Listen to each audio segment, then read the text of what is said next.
Hello students, today we will learn about chapter 2 polynomial अध्याय 2 बहुपद कक्षा 10वीं। आज हम बहुपद के बारे में पढ़ेंगे जो कि हम पहले भी 9वीं कक्षा में पहले से पढ़ चुके हैं। बहुपद होता क्या है, सबसे पहले तो हमें ये पता होना चाहिए, जो हमने 9th में भी पढ़ा है 9वीं कक्षा में भी पढ़ा है कि बहुपद को हम कैसे लिखते हैं, बहुपद को हम कैसे डिफाइन करते हैं, बहुपद को कैसे परिभाषित किया जाता है। पी एक्स मान के चलते हैं कि माना पी एक्स बराबर क्या है हमारे पास ए नोड एक्स की शक्ति क्या है n प्लस में अगर हम लिखते हैं a1 x की शक्ति क्या है n-1। इस तरह से जब हम लिखते हैं तो a n हमारे पास आ जाता है। क्लियर। अब यहाँ से a1 इसी तरह से a नोड यहाँ पर a1 और a n ये सब हमारी क्या है, वास्तविक संख्याएं हैं। ये यहाँ पे क्या है, वास्तविक संख्याएं हैं।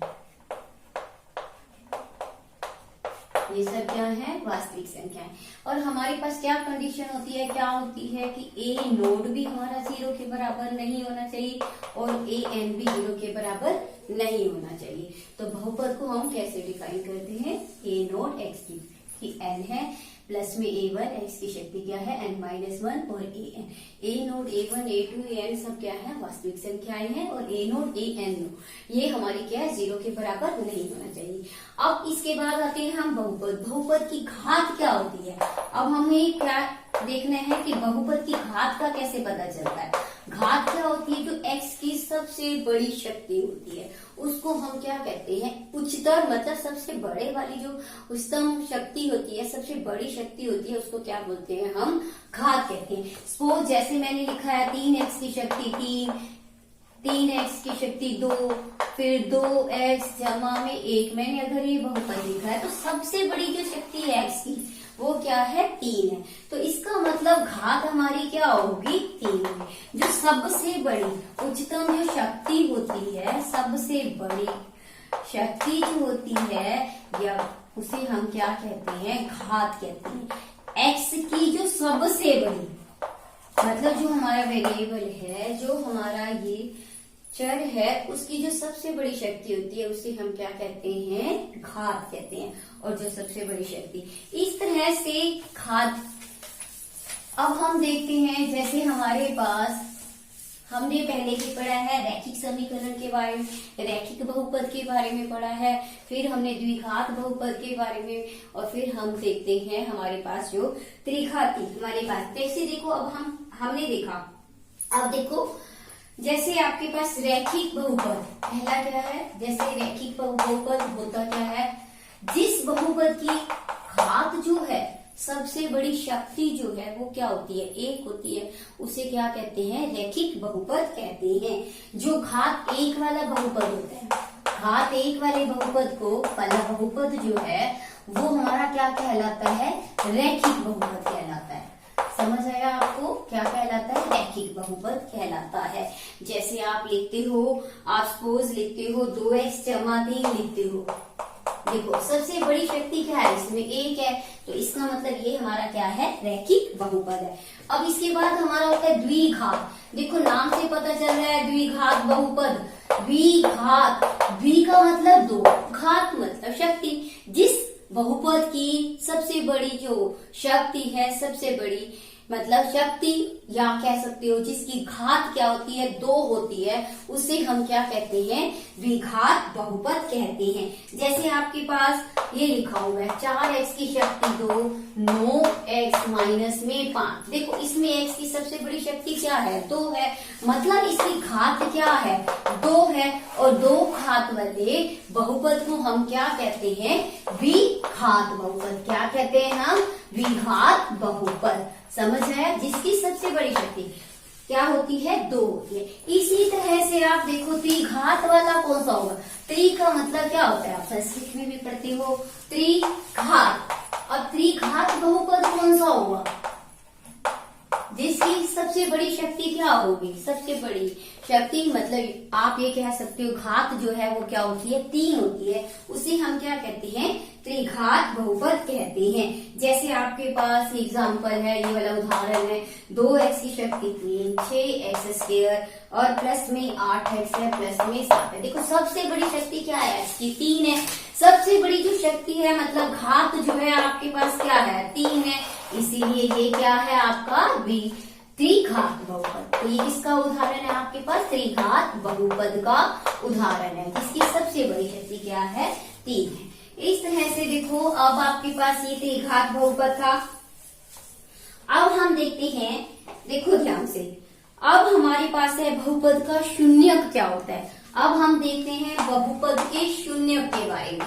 बहुपद के शून्यक ध्यान से समझो, शून्यक क्या होते हैं, बहुपद के शून्यक। बहुपद के शून्यक एक ऐसी वास्तविक संख्या होती है जब हम बहुपद px एक शून्यक है, यदि px हमारे पास, जब हम मतलब हमारे पास एक बहुपद दिया हुआ है, मान लो x में है, वो बहुपद x में है, तो अगर हम x का जो मान रखते हैं जिसमें उसमें क्या आ जाए, वो बहुपद हमारा क्या हो जाए, 0 हो जाए, तो उसका मान अगर 0 आ जाता है तो वो उसका क्या हो जाता है, उसका क्या हो जाता है, बहुपद का शून्य कहलाता है। जैसे हम इसको डिफाइन क्या करेंगे, देखो एक वास्तविक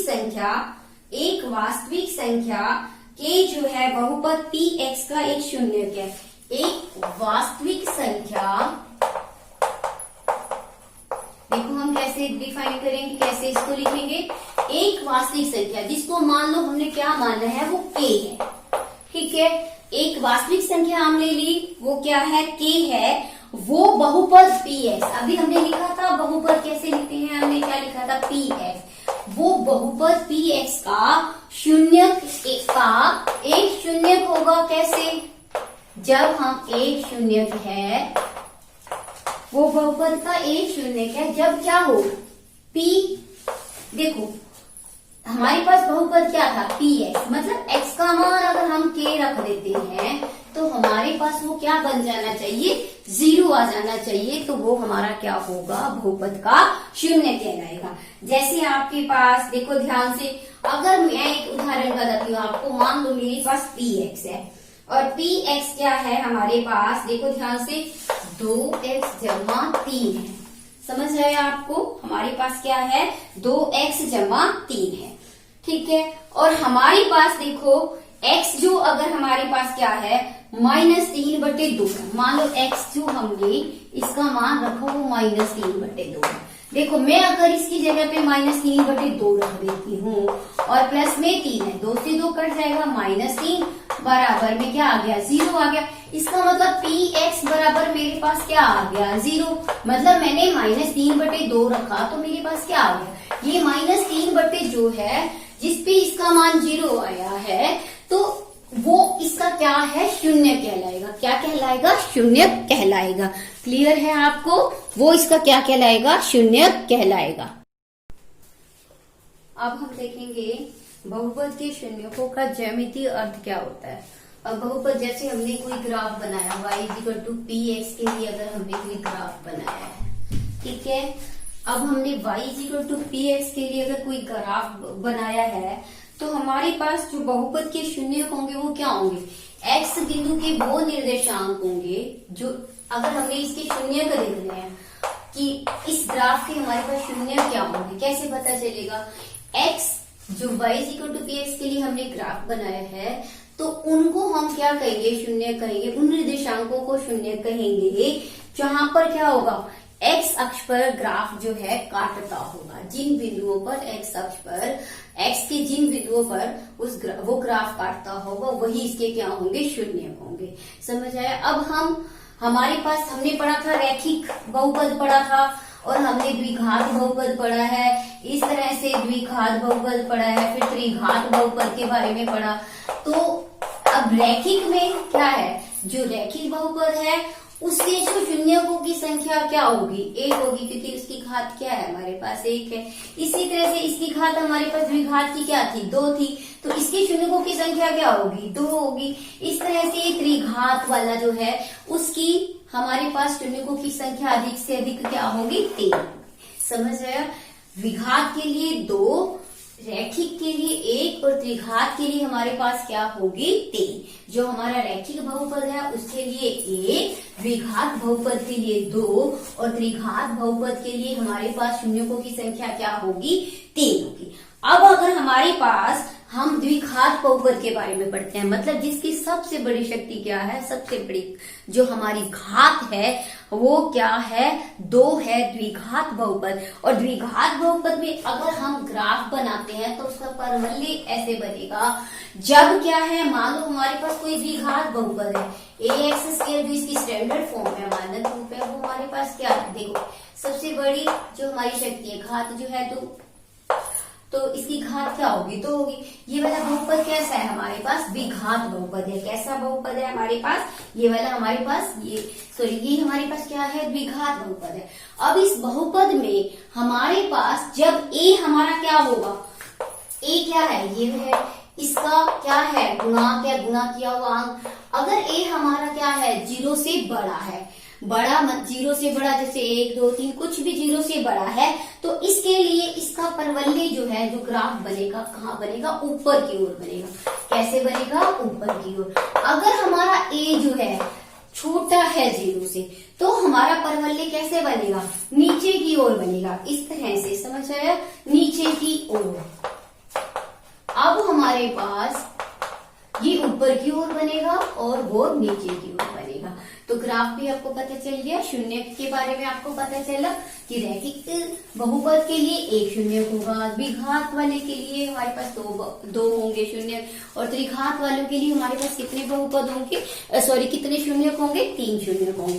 इस तरह से देखो हम पढ़ेंगे बहुपद के शून्यकों के बीच में क्या संबंध है, बहुपद के शून्यकों के बीच का संबंध। जैसे द्विघात बहुपद के लिए हम देखो, हमारे पास द्विघात बहुपद है, कोई भी द्विघात बहुपद है, जैसे हम लिखते हैं ax² plus bx plus c, ये हमारा क्या है द्विघात बहुपद है, ax² bx प्लस c। देखो x² का गुणांक क्या है, x² का गुणांक मतलब गुणा किया हुआ अंक क्या है, a है।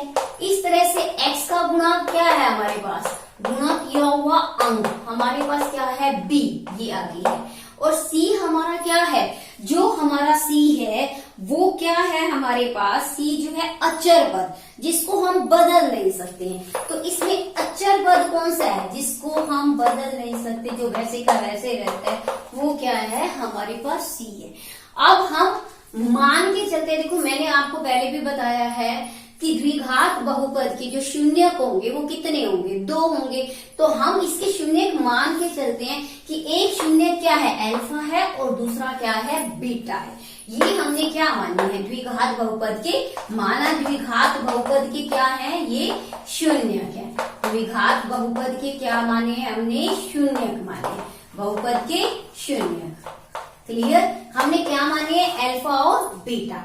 अब देखो अगर हम इन दोनों का योग निकालना चाहते हैं, अल्फा प्लस बीटा निकालना चाहते हैं, तो अल्फा प्लस बीटा निकालने के लिए हम क्या फार्मूला लगाएंगे, क्या, -b/a, -b/a। b क्या है आपके पास, x का गुणांक, और a क्या है, x² का गुणांक, मतलब गुणा किया हुआ अंक। समझ आया आपको, ये क्या है, अल्फा प्लस बीटा -b/a। इसी तरह से अगर ये क्या है, 2 शून्यकों का हमारे पास क्या है, योग है। इस तरह से इसको हम अल्फा प्लस बीटा लिखें, या हम हिंदी में ऐसे लिख दें शून्यकों का योग, कोई अंतर नहीं है। अगर आपको ये भूल जाता है तो आप डायरेक्ट ऐसे लिख सकते हो, शून्यकों का योग निकालना चाहते हो तो -b/a। इस तरह से अगर हम अल्फा बीटा का मतलब क्या है, c/में, c क्या है हमारा अचर पद है, और a क्या है, x² का गुणांक है, गुणा किया हुआ अंक। तो ये शून्यकों का योग था, तो ये क्या आ जाएगा, शून्यकों का गुणनफल। तो शून्यकों का गुणनफल हम कैसे निकालते हैं और योग कैसे निकालते हैं। अगर योग निकालना है तो -b/में, और गुणनफल निकालना है तो c/। ये हमने किसके लिए किया है, द्विघात बहुपद के लिए। इसी तरह से हमारे पास है त्रिघात बहुपद। अगर हमारे पास त्रिघात बहुपद है त्रिघात बहुपद के लिए हम कैसे निकालेंगे, देखो ध्यान से। त्रिघात बहुपद का मतलब जिसकी घात क्या है, हमारे पास 3 है। सपोज हमारे पास देखो एक है जैसे ax³ प्लस में bx² प्लस में cx प्लस d, एक ये बहुपद है। अब देखो x³ मतलब x की शक्ति 3 का गुणांक, गुणा किया हुआ अंक क्या है, यहाँ पे गुणांक आपके पास क्या है, a है। इसी तरह से x² का गुणांक आपके पास क्या है, गुणांक आपके पास है b। इस तरह से x का गुणांक क्या है, गुणांक का मतलब गुणा किया हुआ अंक, कुछ भी हो सकता है। यहाँ तो एक स्टैंडर्ड हमने मानक जो ली है हमारे पास त्रिघात बहुपद, अगर हमारे पास लिखा हुआ होता जो अंक यहाँ होता हम वही देखते तो c। और अचर पद इसमें कौन सा है, d है हमारे पास। अचर पद क्या है, हमारे पास d है। अब देखो ध्यान से, अब हमने अभी बताया था जो त्रिघात बहुपद है उसके ज्यादा से ज्यादा जो है हमारे पास शून्य कितने होंगे, 3। और हम मान के चलते हैं वो शून्य क्या है, हमने माना शून्य हमारे पास क्या है, इसके अल्फा बीटा एंड गामा। इसको अल्फा पढ़ेंगे, इसको बीटा और इसको गामा। इस तरह से हमने जैसे पहले निकाले थे, पहले फार्मूले लिखे थे सूत्र, इसी तरह से इसके लिए लिखेंगे। अगर हमने alpha plus beta plus gamma मतलब तीनों शून्यों का क्या निकालना है, योग निकालना है, तो हमारे पास क्या आएगा, माइनस में b बटे में a। क्या लिखेंगे हम, माइनस b बटे में a। b हमारा क्या है, x² का गुणा किया हुआ, a हमारे पास क्या है, x³ का, जो x की शक्ति 3 है उसका गुणा। इसी तरह से अगर हम दो को लेते हैं, देखो अल्फा बीटा इन दोनों को गुना किया, फिर हमने बीटा और गामा को गुना किया, देखो ध्यान से बीटा गुना गामा। फिर इसी तरह से हमने क्या किया, गामा और अल्फा को अगर हमने गुना किया तो हमारे पास क्या आ जाएगा, गामा अल्फा। अब हम इसका देखना चाहते हैं, alpha beta beta gamma gamma alpha, तो हमारे पास इनका योग क्या आएगा, c बटे में a। इस तरह से अगर हम अल्फा बीटा गामा हमारे पास 3 है, तीनों का हम गुणनफल निकालना चाहते हैं तो हम लिखेंगे माइनस d बटे में a। समझ आया। अगर हमने alpha plus beta plus gamma निकालना है तीनों का योग, तो माइनस b बटे दो को गुना करके और फिर उनका योग अगर हम लेते हैं तो हमारे पास फार्मूला क्या है, c बाय a। और अगर हम तीनों का गुना करते हैं तो हमारे पास क्या आएगा, माइनस d बटे a। और a b c d के बारे में मैंने आपको पहले से ही बता दिया, ये है क्या, x³ में a क्या है, x³ का गुणांक है, ऐसे b क्या है आपका x² का गुणांक है, और x क्या है, c क्या है x का गुणांक, और अचर पद हमारा यहाँ पर क्या है, d है। अभी देखो ध्यान से, ये हमारा था अल्फा बीटा त्रिघात बहुपद के लिए अगर हम योग पर फल निकालना चाहते हैं। अब हमारे पास क्या है, अब हमारे पास देखो ध्यान से विभाजन एल्गोरिथम है। हम विभाजन एल्गोरिथम के अनुसार क्या करते हैं, अब हम किसके बारे में पढ़ रहे हैं, विभाजन एल्गोरिथम। विभाजन एल्गोरिथम, देखो विभाजन एल्गोरिथम हमारा क्या है, विभाजन एल्गोरिथम के बारे में हम शुरू से पढ़ते आए हैं। विभाजन करते हैं, जब हम विभाजन करते हैं, भाग करते हैं, तो हमारे पास क्या होता है, हम भाग करते हैं। किसको हम भाग करते हैं, जिसको हम भाग करते हैं, जिससे भाग करते हैं। आप पढ़ते हो भाज्य पढ़ते हो, भाज्य मतलब जिसको हम भाग करते हैं, भाजक मतलब जिससे हम भाग करते हैं। फिर हमारे पास क्या आता है, शेषफल भी आता है और भागफल भी आता है।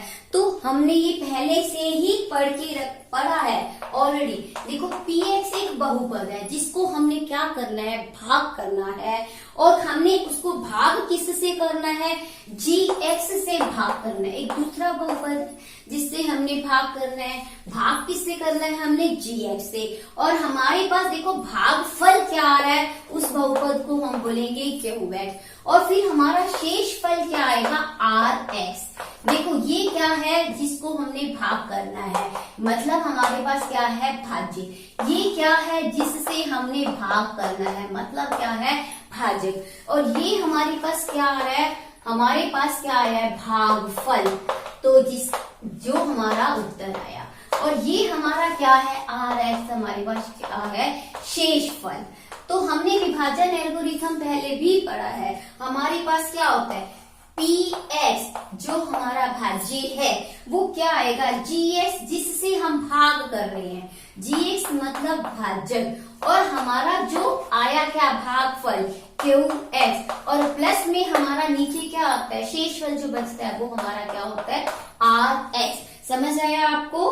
अब आपने ये पहले पढ़ रखा है, भाज्य बराबर में क्या होता है आपके पास भाजक, और गुना में आपका शेषफल, और प्लस में आपका क्या होता, सॉरी गुना में आपका क्या होता है ये भागफल, और प्लस में हमारा क्या आता है शेषफल जो हमारा है, ये हमारा क्या होता है विभाजन एल्गोरिथम।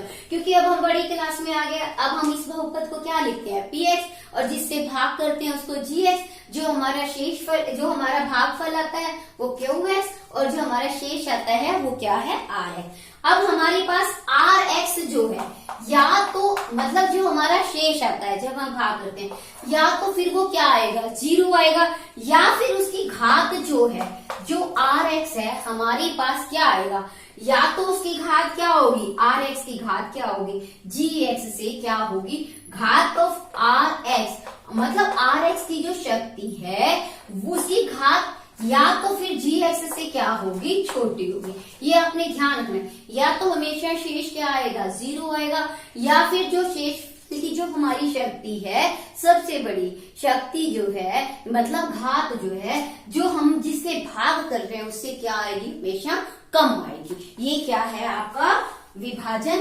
एल्गोरिथम। अब आपके पास एक्सरसाइज प्रश्नावली जो है, आपके पास प्रश्नावली है 2.1। प्रश्नावली को ध्यान से देखो आप, 2.1 प्रश्नावली। अब हम शुरू कर रहे हैं प्रश्नावली 2.1। यस, अब आपके पास जो प्रश्नावली है वो क्या है 2.1। अब हम उसको शुरू करते हैं। देखो हम उसको कैसे करेंगे, ध्यान से समझो। उसमें हमारे पास y बराबर में px, y बराबर में px एक ग्राफ दिया हुआ है। इसके लिए देखो हमने शून्यकों की संख्या बतानी है। हमने अभी ये देखो ये ग्राफ ये बना हुआ है, आपके पास एक x डैश है, यहाँ आपके पास x है, यहाँ आपके पास y है, और यहाँ आपके पास y डैश है। ये आपका ग्राफ जा रहा है। देखो अब ध्यान से, यहाँ पर आपके पास O है, ये आपका है फर्स्ट पार्ट। देखो इस प्रश्नावली में मैंने अभी आपको पहले भी बताया y बराबर में px, मतलब अगर इसका ग्राफ बना हुआ है तो x के हमने अगर शून्यकों की संख्या देखनी है, x अक्ष के ऊपर ये जहां पर इसको कट कर रहा है, प्रतिच्छेद कर रहा है, वही शून्यकों की संख्या। अब इसमें तो ये देखो x अक्ष पर कहीं पर प्रतिच्छेद नहीं कर रहा है, ये सिर्फ y पर कर रहा है, तो इसका मतलब इसमें शून्यकों की संख्या क्या आएगी आपके पास, उत्तर में क्या लिखोगे शून्यकों की संख्या 0। क्या लिखोगे 0, क्योंकि ये कहीं पर भी कट नहीं करता। इसी तरह से आपके पास सेकेंड जो भाग है, ध्यान से देखो उसमें ही ग्राफ बना हुआ है आपके पास, यहाँ x लिखा हुआ है, यहाँ x है, ये आपका मूल बिंदु होता है, और ये आपका y है, और यहाँ से ये आपका y डैश है। देखो ध्यान से इस ग्राफ को इस तरह से बना हुआ है, इस तरह से गिरा हुआ है ये ग्राफ। अब ये हमने देखना है x अक्ष पर ये इसको कितने बिंदु पर काट रहा है, एक बिंदु पर काट रहा है, तो इसमें इसका उत्तर क्या होगा, शून्यकों की संख्या क्या आएगा, आंसर हमारे पास शून्यकों की संख्या 1। क्या आएगा शून्यकों की संख्या 1। तो आप क्या लिखोगे शून्यकों की संख्या 1, क्योंकि ये ग्राफ इसको एक ही बिंदु पर काट रहा है। ये आपका था दूसरा भाग। अब आप देखो तीसरा भाग, इस प्रश्नावली का तीसरा सवाल, तीसरा भाग देखो। तीसरा भाग जो है आपके पास, ये तीसरा भाग देखो ये ग्राफ बना हुआ है आपका, ध्यान से समझो। इस ग्राफ में आपके पास ध्यान से देखो यहाँ x डैश है, यहाँ x है, यहाँ आपका मूल बिंदु, ये y और ये y है। यहाँ से ये आपका ग्राफ जा रहा है, फिर यहाँ पे आ रहा है, फिर देखो यहाँ से टर्न करके फिर वापस जा रहा है। ध्यान से समझो, देखो ये y अक्ष पर काट रहा है, हमने किसको देखना है सिर्फ x अक्ष पर। देखो ये x अक्ष पर एक यहाँ काट रहा है, एक यहाँ और एक यहाँ, तो कितने बिंदुओं पर काट रहा है, 3 बिंदुओं पर। तो आप क्या लिखोगे शून्यकों की संख्या 3।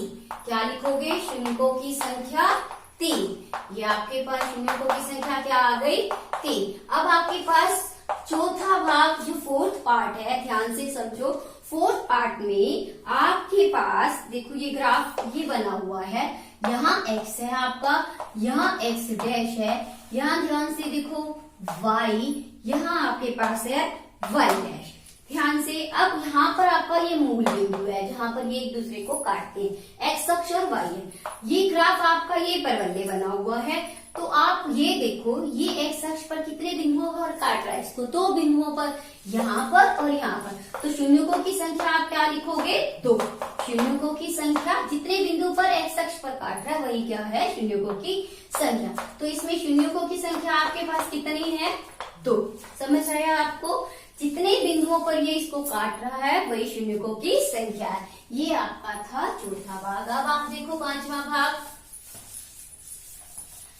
फिफ्थ पार्ट में पांचवें भाग में ध्यान से समझो। आपके पास एक ग्राफ है, ये ग्राफ ध्यान से देखो कैसे बना हुआ है। आप इसको, यहाँ x है, यहाँ आपके पास x डैश है, यहाँ y है, यहाँ y डैश है। यहाँ से देखो ये आपका O मूल बिंदु है, यहाँ से आपका ग्राफ गया, फिर यहाँ से आया, फिर यहाँ से कट गया, फिर यहाँ से जाने के बाद फिर वापस आ रहा है। देखो ध्यान से, अब यहाँ पर कितने बिंदुओं पर काट रहा है? 1 2 3 4। आपने किसको देखना है? x अक्ष पर देखना है, क्योंकि ये ग्राफ किसके लिए आपके पास? y = px के लिए। तो x पर ये कितने बिंदुओं पर काट रहा है इसको? 4 बिंदुओं पर। तो आप क्या लिखोगे? शून्यकों की संख्या 4। शून्यकों की संख्या 4। इसका आंसर क्या लिखोगे? शून्यकों की संख्या 4। इसी तरह से आपके पास छठा भाग है इस प्रश्नावली का।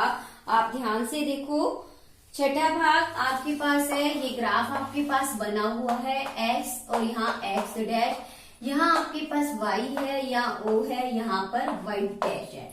ध्यान से समझो, पहले आपका ग्राफ यहाँ से गया, फिर यहाँ से टच कर रहा है, फिर यहाँ से, और फिर आपका फिर वापस यहाँ से और फिर यहाँ जा रहा है। ध्यान से समझो, आप ये देखो यहाँ पे टच कर रहा है इसको, यहाँ छू रहा है एक बिंदु पर और एक बिंदु पर यहाँ। देखो x अक्ष पर 1 2 3, तो शून्यकों की संख्या क्या लिखोगे आप? 3। शून्यकों की संख्या 3। शून्यकों की संख्या 3। ये आपकी प्रश्नावली क्या थी? 2.1। प्रश्नावली 2.1 आपकी कंप्लीट हो गई है। अब हम करेंगे